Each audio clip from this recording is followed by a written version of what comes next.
Okay, I think we can wait maybe one more minute and we'll get started.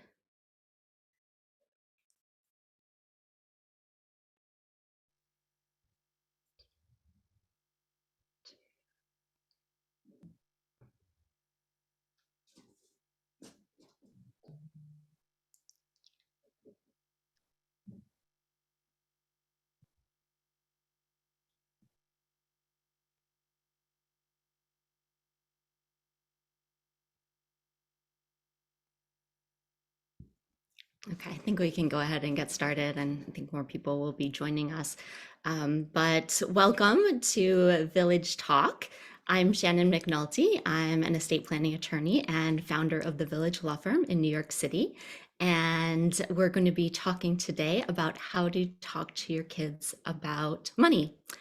Our guest today is Amy Brackett. She's a senior wealth advisor at Revolve Wealth. And Amy, do you want to introduce yourself and tell us a little bit about what you do and your interests and background? Sure. Thank you so much for having me today, Shannon. It's great to be here.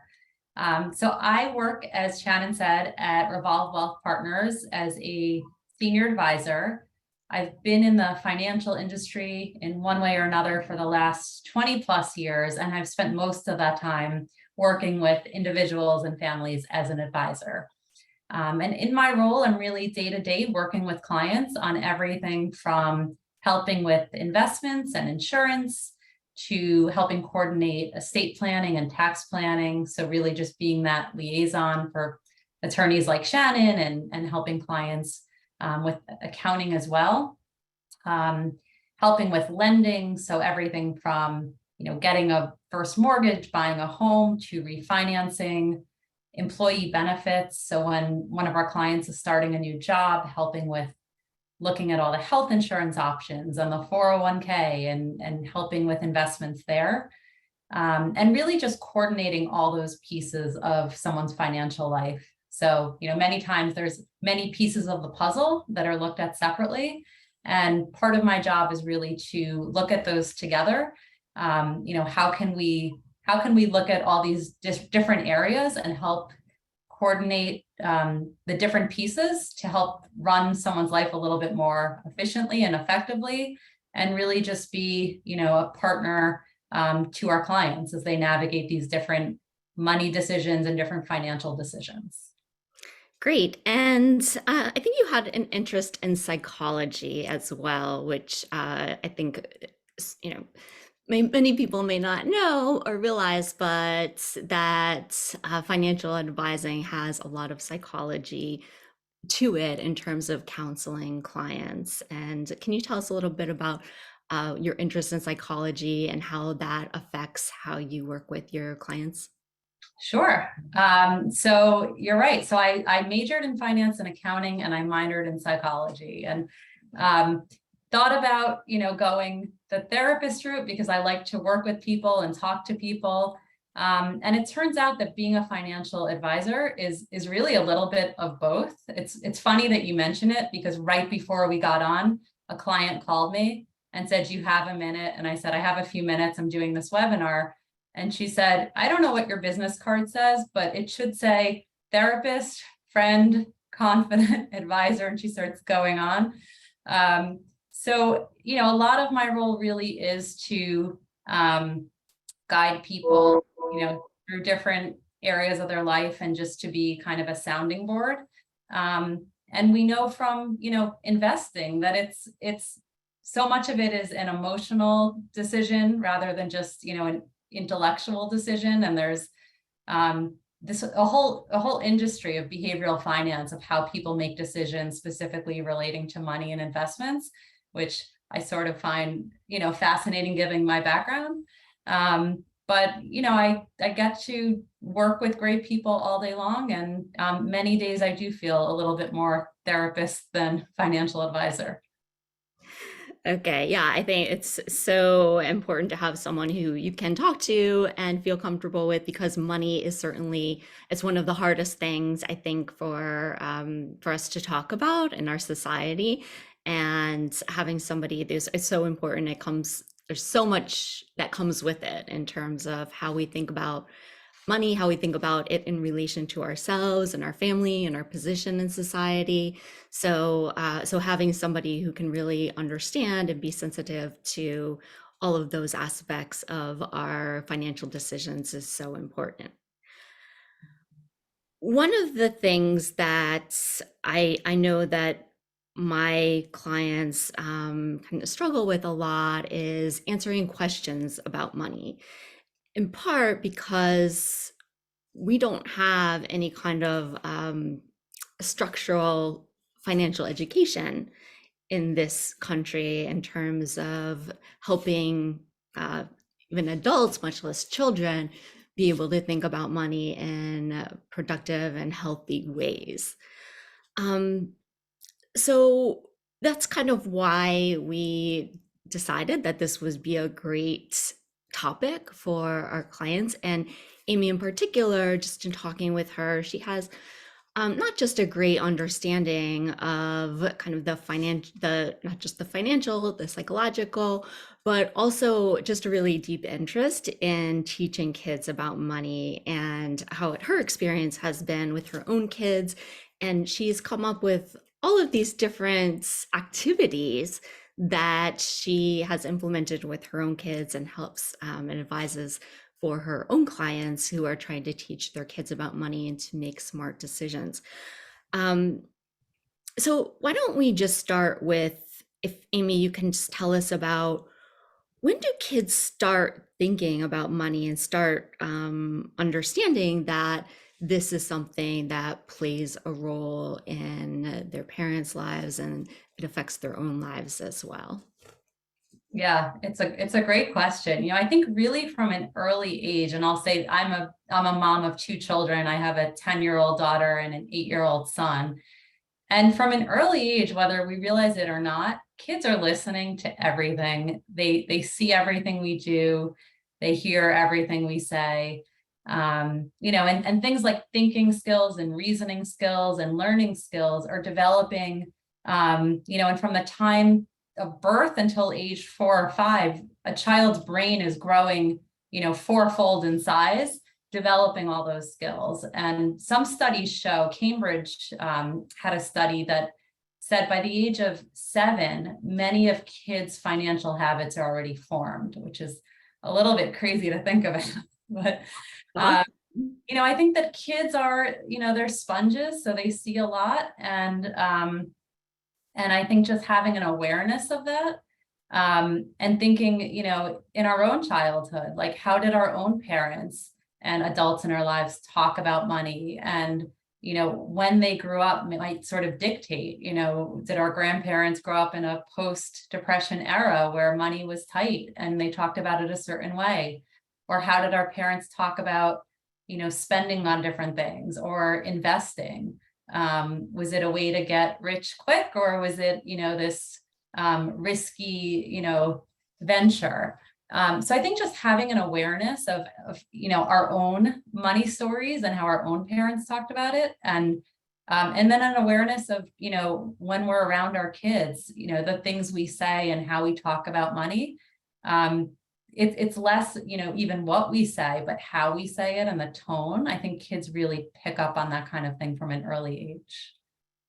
And does it have an effect in terms of where you live and what your surroundings are of how kids learn about these things? In New York City, we have like vast wealth. I mean, in this country, we certainly have vast wealth inequality, but in New York City, it's really hard to, I think, shelter kids from that.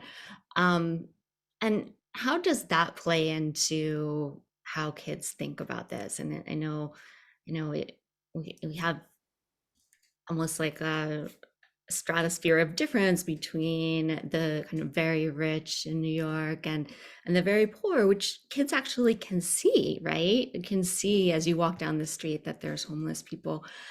How do we talk about these things with our kids? Yeah, I mean, I think I live in Manhattan, and I think, what you said couldn't be more true. Just walking my kids to school, we are bumping into, people with designer handbags and then stepping over homeless people within the same block. And you have, high-rise new condo developments, condos going for millions of dollars, literally next to NYCHA housing. So it's really, a very, very diverse area. And the question of, what does it mean to be rich and have money, I think in New York is really interesting. So nationally, the top 1% is about 4.4 million in net worth. But if you live in Mississippi, top 1% is, having about 750,000. Whereas in New York, top 1%, is a little over 4 million. And in California, it's closer to 7 million. So even just within our country, there's, so much diversity in wealth. And I think New York is just a great example of really just extremes, within the same city and really within the same area. And how do we explain these things to kids when and even in their own lives, right? Of, well, so and so is going to this private school, and maybe we don't have enough money to send our kids to that particular school or to buy the country house or things like that. How do we answer those questions? Yeah. So, there's a lot of questions kids ask about money. One that I know comes up a lot is, are we rich? And like how to answer that. I remember when my daughter was in kindergarten, they went around the room and everyone said what they wanted to be when they grew up. And so, one girl says, I want to be a teacher. And one boy says, I want to be a firefighter. And then the next boy says, I want to be rich. And the whole class just started laughing. So at 4 or 5 years old, these kids already have some sense of, being rich and what does that mean? My favorite, when you get these hard questions, and it's not just the money questions, but it's just as a parent getting these questions is asking, why do you ask?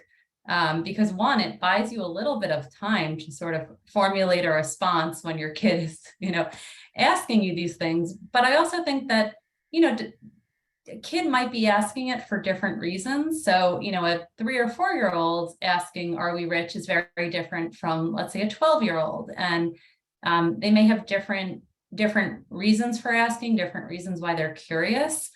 And of course, with parenting, everyone has to answer these questions however it feels right. But I think that in most cases, your kids are not asking for, your tax return or your balance sheet or, exactly how much you have. It's just having that sense of security, especially, if they see someone who has so much more or so much less, just trying to understand what that means to them.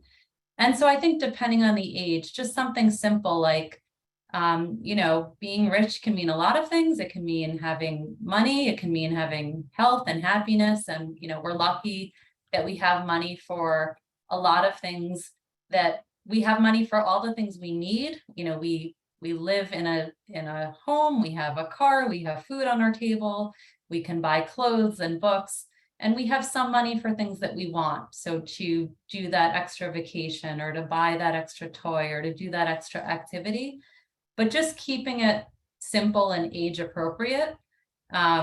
Rather than, going into, we have this much and this one has this much, which is, usually above their head anyway, and really probably above what they're looking for.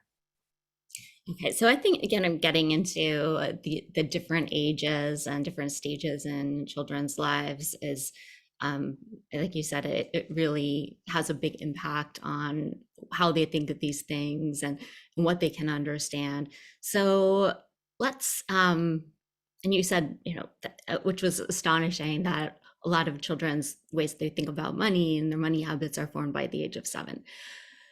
So let's talk about what can we do at these early ages to instill good money habits and good ways of thinking about these issues.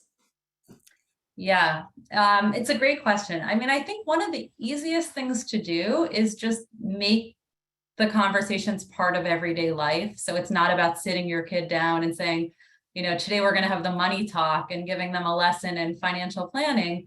I think it's as you go to the store, as you go shopping, as you're making your own decisions, which we're all doing every day, all day long, whether we realize it or not.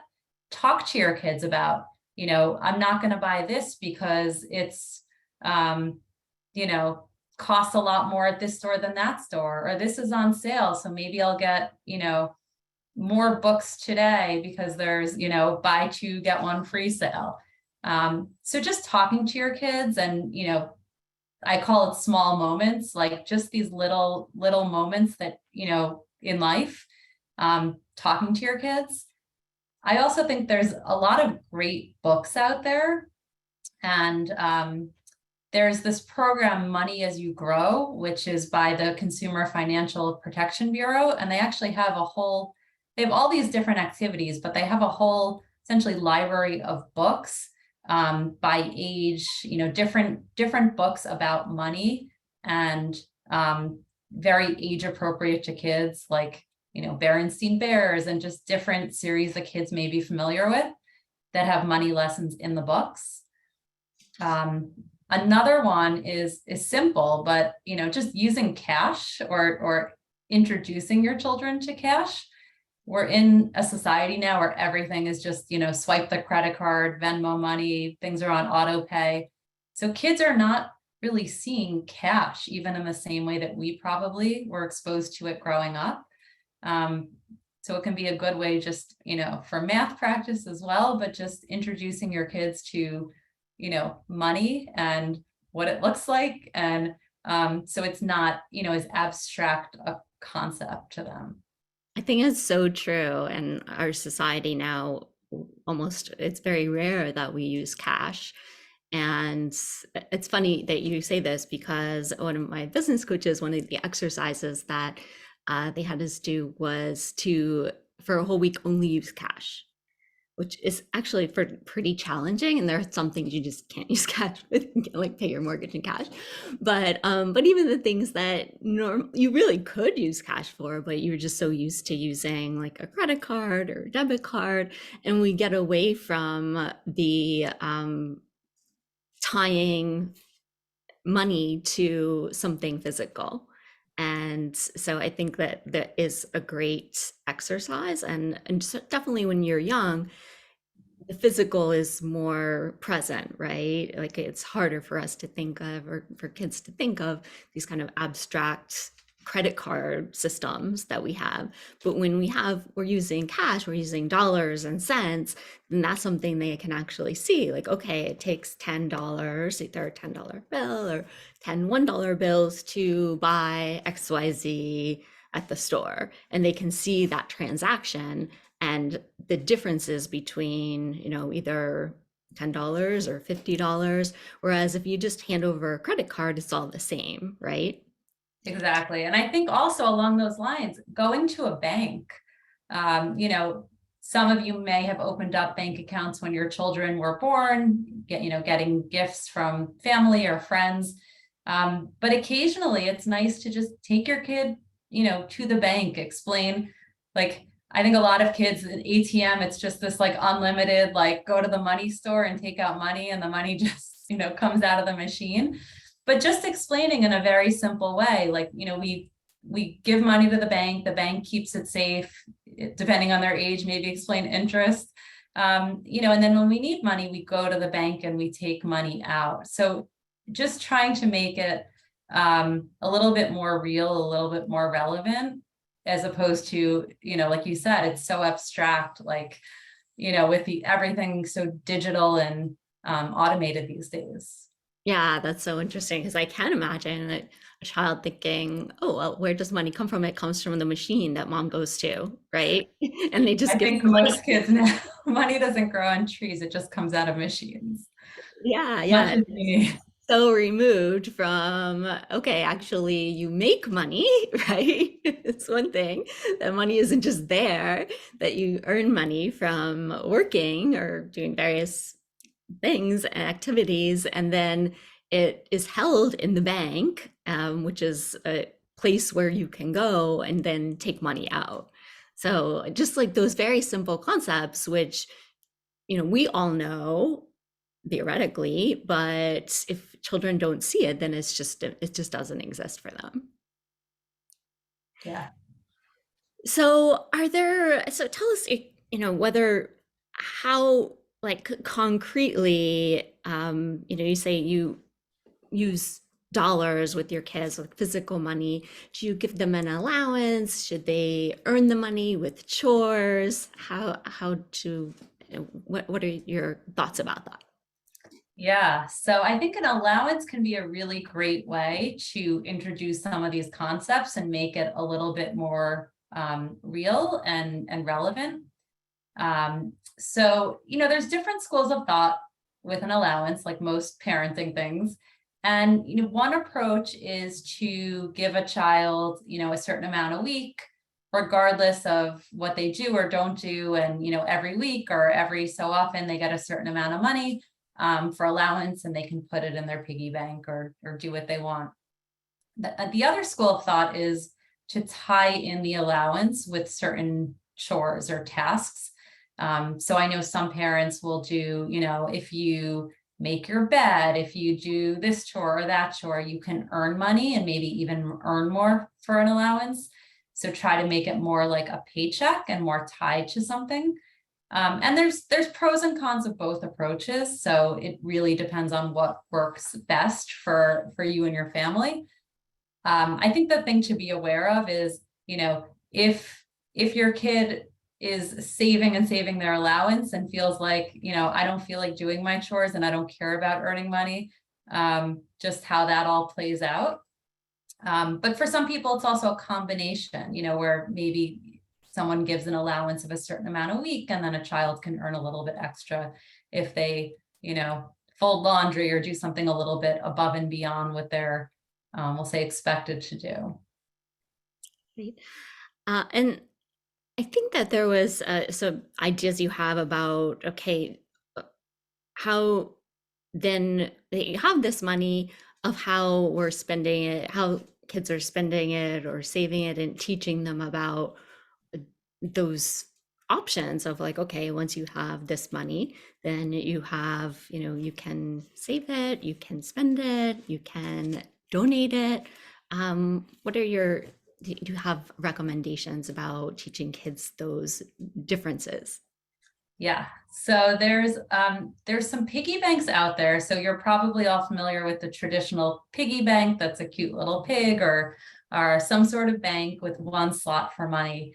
But some of you may have seen piggy banks that have many slots. And there's some, like you said, Shannon, that have save, spend, donate, invest, and each of them are little areas of the pig or of the soccer ball or whatever it might be. And I really like that one because I think it's a great way for kids to really start to think about the different areas and prioritize. And so if you're giving your child, let's say $5 a week, instead of giving a $5 bill, you can do 5 $1 bills, you can do a bunch of quarters, but it really allows your child to think a little bit more than just, I want this toy today and I'm going to use the $5 today, but to really kind of think through, maybe I want to save some and bring it to the bank, and maybe I want to spend some on toys the next time I go to the toy store so I can put, $2 there. The invest one, depending on the age, when I first got my daughter at the bank, I think she was around 5, and I said, we'll talk about that one when you're older, but I explained in just very basic terms, this is for money you don't plan to use for a long time, and we can think about putting it away in hopes that it'll grow into more money later on, just something like that. And then donate. I think most children, will have some sense of, donating, and you can explain it sort of in simple terms. I think kids may understand it more in terms of donating stuff than donating money. But if your school's ever done, a food drive or a clothing drive or toy drive where you help different people in the community, that can be a way just to explain in simple terms, we're helping people in the community who can use support. and we, maybe let's put aside some money there, and then we can buy things to help people in the community. So I really like that. It's actually not that dissimilar to the work I do with clients all day long. Clients in their 30s, 40s, 50s, 60s, 70s, where it's really thinking through, these different buckets, and, how much should be, how much should go into a cash account, just for an emergency fund, and how much should go into longer term savings or retirement savings. And, if there's debt, how much should go towards paying down, let's say, student loans. And if there's, children in college as a priority, how much should go towards college. And so we don't use piggy banks, but we do a very similar sort of exercise where we really try to map out the plan. So I think it's never too early to start. So these things kind of, you can go from when you're 5 or 7 to when you're parents yourselves, or when you're older. These concepts are kind of, they're static, right? In terms of they whether how you spend your money, they kind of carry from year to year and throughout your life. And that's maybe why it's so important to kind of learn some of these concepts when you're still young. Exactly. The dollar amounts may change, but I think the ideas are similar, and can be good just to think about prioritizing, for a child to think about prioritizing, what they want to spend versus save, and helping them through and talking it through with them. And also for them to really understand, like, what does it mean to have $5? How much can I get a pack of Pokemon cards, or can I get the Lego set? Or, what does $5 actually mean? What does $1 actually mean? Great. I want to,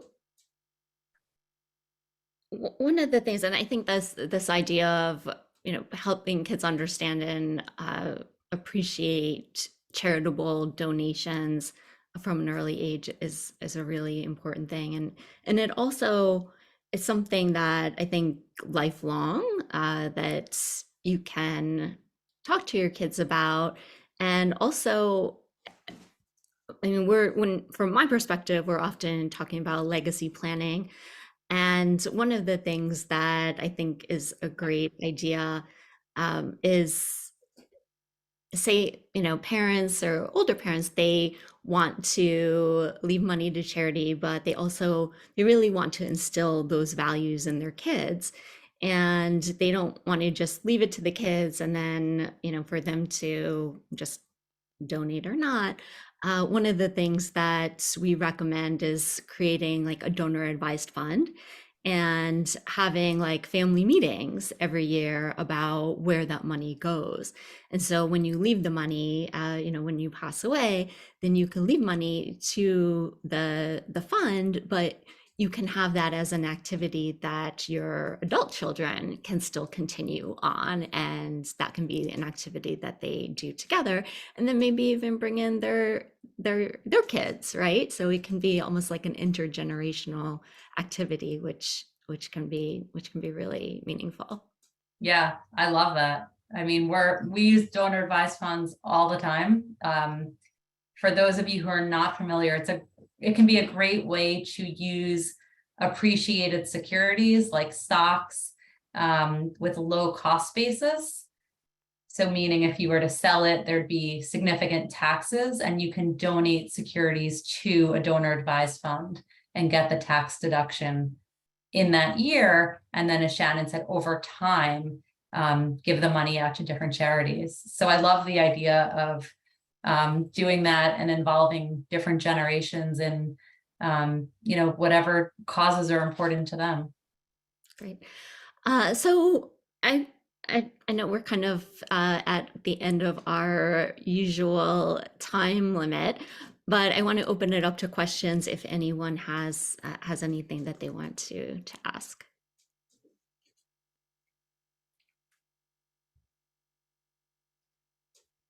What a shy group.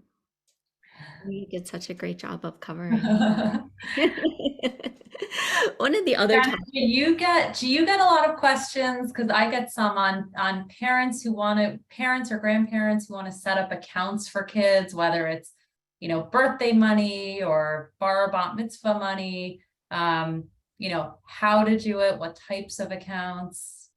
Sure, yeah, that's a great question. We get a lot. And my so just to explain, if you have a child's account is what we call an UTMA account. Some states it's an UGMA. It's Uniform Transfers to Minors Act. And it's what we call a custodial account, meaning that it belongs to the child, but somebody else is administering it, usually a parent. That's a great, so, if your child is getting small amounts for birthdays, holidays, whatever, special events, it can be a great way to have them have experience with money. So all of those things that we were talking about now they have their own money and they can take it to the bank, they can save it, they can spend it, they can invest it. I think it's good for smaller amounts, but the thing that's really important to understand about those accounts is that you don't own them at all as the parent. So, and when your child turns 21, then they get all of the money that's in there, and you don't have any control over how they're going to use it. And so sometimes people think that this is a good idea well, it's definitely put away for my child. I want a way that I can just save money for my child. It doesn't go to anybody else. So I'm going to put money into an account for them, into one of these UTMA accounts or a minor's account. And that can be great, but also realizing that, well, if your child is 10, you're not sure at all what they're going to be like when they turn 21. And they might not. And generally, I think studies have shown that that's not the best age where people are making great decisions about money. Your brain is still developing. They don't quite understand necessarily, have a grasp of how they should use large amounts of money. And your child, there are all kinds of things that they can go through. Unfortunately, in this country, we have enormous amounts of drug abuse and substance abuse problems. And so you're just not sure what stage they're going to be in when they turn 21. So putting that money in there when they're 10 is a little bit risky, because they could get $100,000 when they're 21 and then just say, well, either, use it in some kind of destructive manner, or just say, well, I just want a really fancy car, right? And that the whole purpose of this was really more for their education. That's just not something that you can control. So I recommend using that for smaller amounts of money and teaching kids about money so that they can have their own account. They can have, I don't know if anybody even uses checkbooks anymore. They can have their own debit card. But I wouldn't recommend it for, saving large amounts of money for your kid's future, because it's just a very risky. You just are really lacking control over that. Once you put it into that account, you legally don't have any say over how it's going to be used. Yeah, and I've had clients who didn't realize that, and they had put a lot of money in an UTMA, and the child was getting closer to 21, and they're like, well, that money's not really for them. I put it there, because I thought I'd use it for college, but then I had enough in my 529. Legally, it's the child. So I think that's a great point, just to be aware. Not that you shouldn't use them, we use them all the time, but just be aware of the goal of the money and how much is there. And, if the goal is this is money for college, then it could make sense to consider a 529 plan, for example. And there's some tax benefits there. If it's a very large amount of money, you may set up a trust with an estate attorney like Shannon. So just an awareness of really what is the money there for, and, and then kind of figuring out the best path. Yeah, definitely. And also the that money could actually be harmful for just, kind of surprising, and people definitely don't realize that, is that if kids are applying for financial aid, then that's going to actually adversely affect them, that money that's in that account. So these are all things and reasons why it's not a great vehicle for large amounts of money.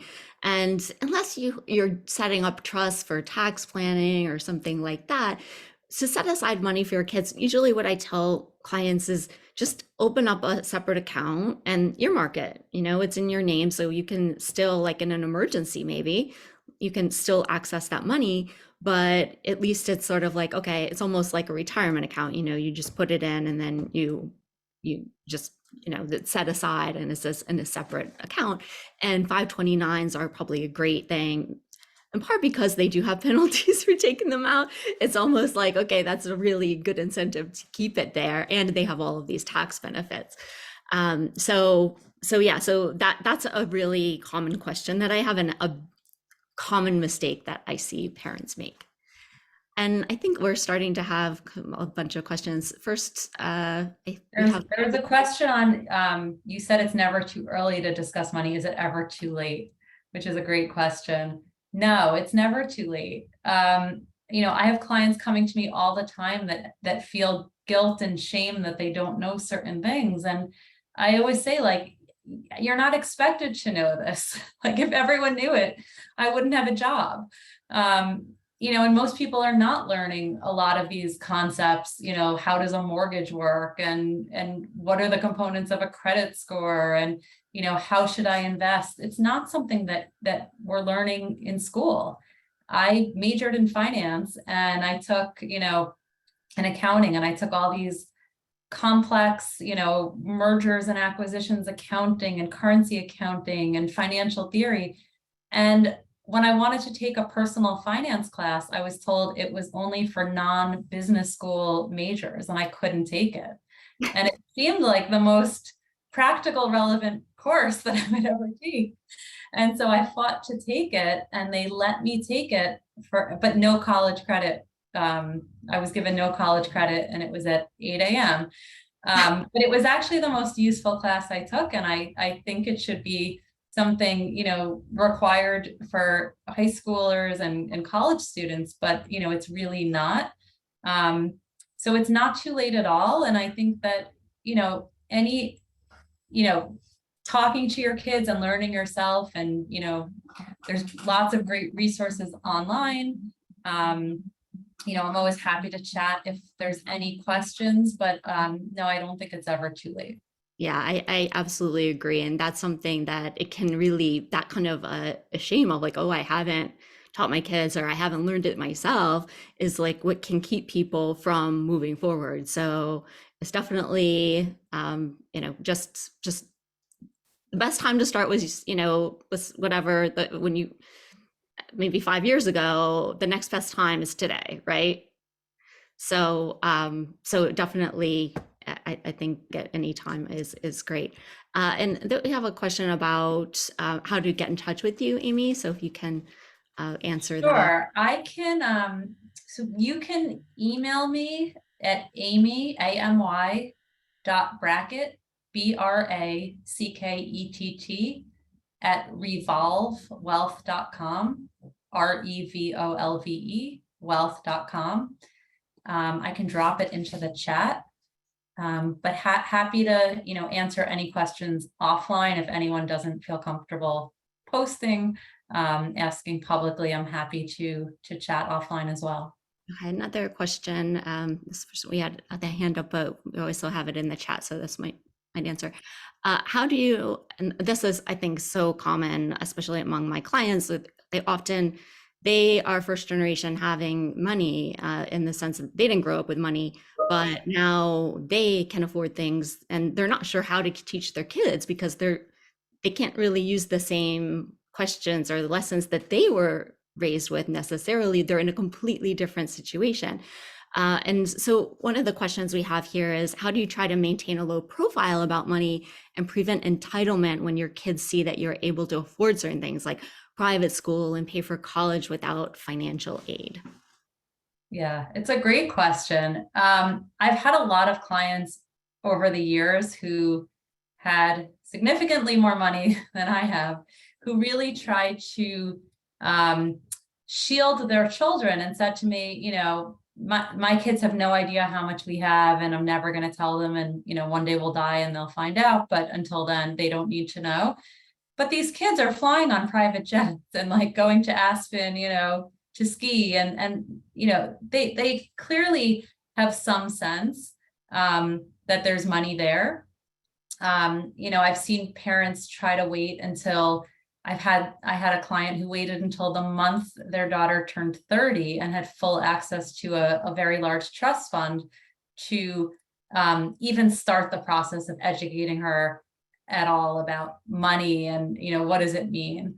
So I think that, starting early, and you don't have to tell your children what you have or what you earn with numbers, but just talking broadly. And, if you're giving to charity, for example, have them involved in those conversations, or, you can talk to them about just your own, decision making. And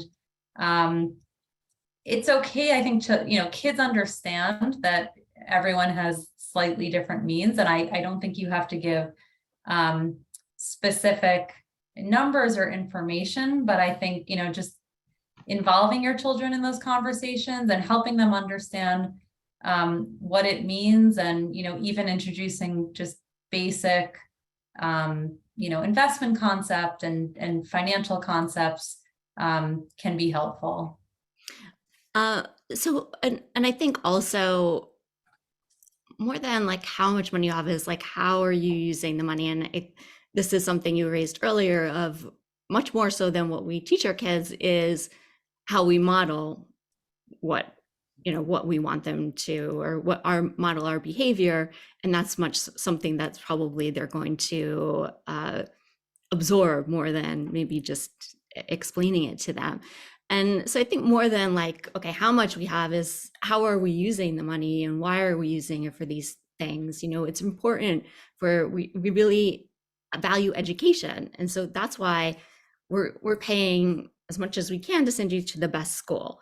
Or we really, and we're able to do that, and we're grateful, right? And we're lucky and we're fortunate to be able to do that. And not everybody has that, but we are fortunate enough to do that. And the other side of that is also, okay, we can afford to pay the full tuition. That means that we're helping somebody else who can't pay the full tuition, right? That they need financial aid. So kind of looking at it in terms of values and what is valuable to us, and what we are spending money on is just a reflection of those values. Well said. Okay, does anybody else have any questions? Is that enough? Or I don't know, Sandra, you had your hand up, so I don't know if you want to talk. We're happy to hear you.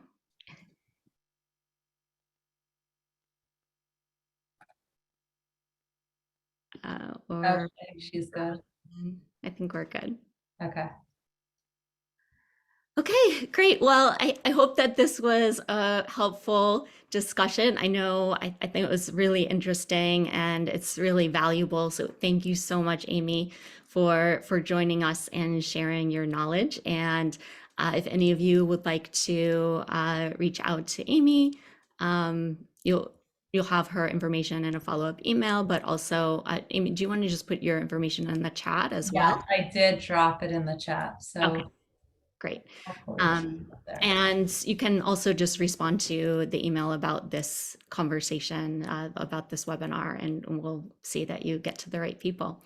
So thank you so much for joining us, and we'll see you next time.